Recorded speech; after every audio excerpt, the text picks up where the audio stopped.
Welcome to the Firehouse here in Ringwood. Welcome to another Noel Jones Market Update.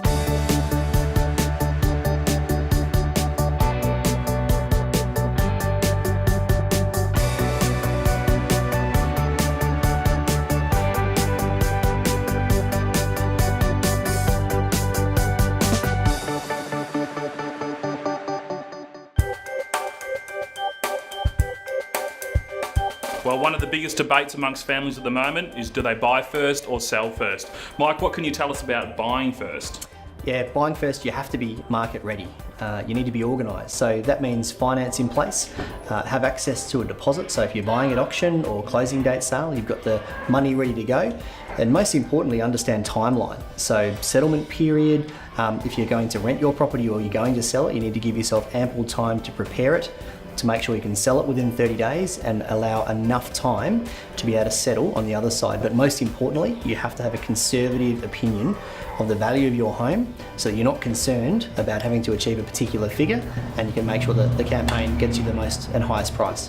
Yeah, very good points. And I guess from a selling point of view, I can see a lot of benefits in selling first, where it allows you to know exactly what you've got to work with in terms of the funds you can put towards your next home. It also means you can set a bit of the scene in regards to keeping control of the campaign, whether you do sell or you don't sell, the time frame you give yourself for settlement.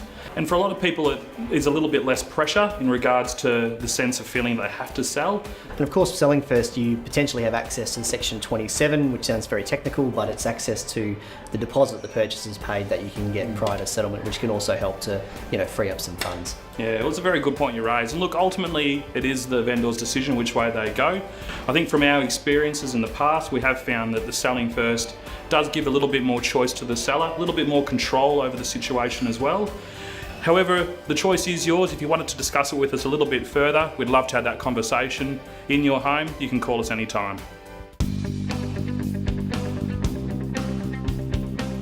Well, welcome once again to another finance update. My name's Martin Bennett from the Loan Room. Well, we're 6 months into 2016, can you believe it? There's been so many changes out there in the finance market. The one thing that's been consistent is that interest rates have stayed low. Our predictions here at the Loan Room is that they're going to continue to stay low, I would say for at least another 7 to 10 years, would you believe it? And I would also be predicting another rate cut this year. This is fantastic news for both home buyers and investors alike. It's easy to get into the market. There are some fantastic opportunities out there to be had. One of the biggest things that's occurred probably in the last 3 months is banks freezing up and really tightening what they're going to be lending to overseas buyers. We've had so many people come to us in the last 6 to 12 months, and they've really been getting priced out of the market due to a lot of investment money coming from offshore. With the current bank changes in the legislation, we're now seeing it's easier for those investors and owner-occupiers to be able to buy into that dream home. At the Loan Room, we are really excited to see what's going to pan out over the next 6 months. We love working with Noel Jones Ringwood and the Noel Jones Group. And as always, if you'd like a free home loan health check or we can assist, please don't hesitate to give our office a call. Well, it's the end of another financial year. It's been a very interesting couple of weeks. The United Kingdom have voted themselves off the island and left the European Union, and the federal election as of today, we sit here and looks like a Liberal government, but we're still quite not sure. But we thought we'd just wrap up the past 12 months, and it's been a massive year in property management. Talk us through the highlights. Yeah, it has been a busy year. The 2015 to 2016 started off strong. It has flatlined a little bit over the last quarter.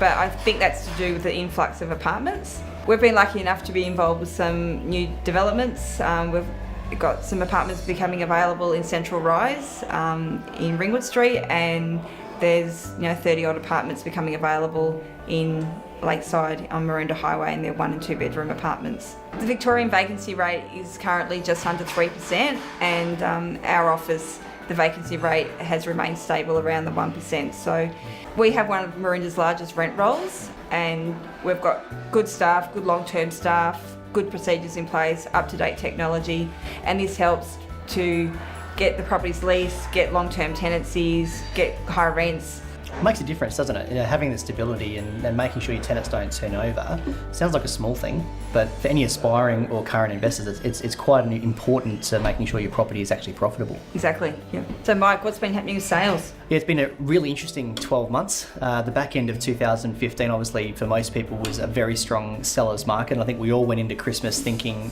that could change, given that the market started to soften before Christmas. But this year, there's just been a high reduction in the amount of properties for sale. Now, I think that that's got a couple of reasons behind that. You know, people, some uncertainty between buying and selling first. They're more scared about the value of their home. But I tell you what it's done, it's actually made clearance rates go up. And we've seen a real increase in the value of homes in the first 6 months of this year. And our clearance rate locally is above 80%, which is certainly above what we're seeing in Melbourne. And that's not broadly across Melbourne because some of the fringe suburbs are not doing as well and not seeing as much growth. We probably think things are going to be a little bit different over the next 6 months. Unlike other people in commentary, we don't think it's going to be as busy as spring market. I think it's going to remain fairly tightly held between now and Christmas, and that means that we think prices will still increase, and a major increase in the amount of off-market sales. So that's where we're taking people through without a publicly advertised campaign, matching up, buyers and sellers using a database, and that's already been happening this year, and there's some really great sales being achieved because of that. That's great, Mike. Absolutely. We've actually got a end of financial year Noel Jones market report that's available, so you can either call, text or email us and we'll happily get you a copy of that across to you. Thank you for watching. If you can be of any assistance, please contact us on 9879 4422. We'll see you next time.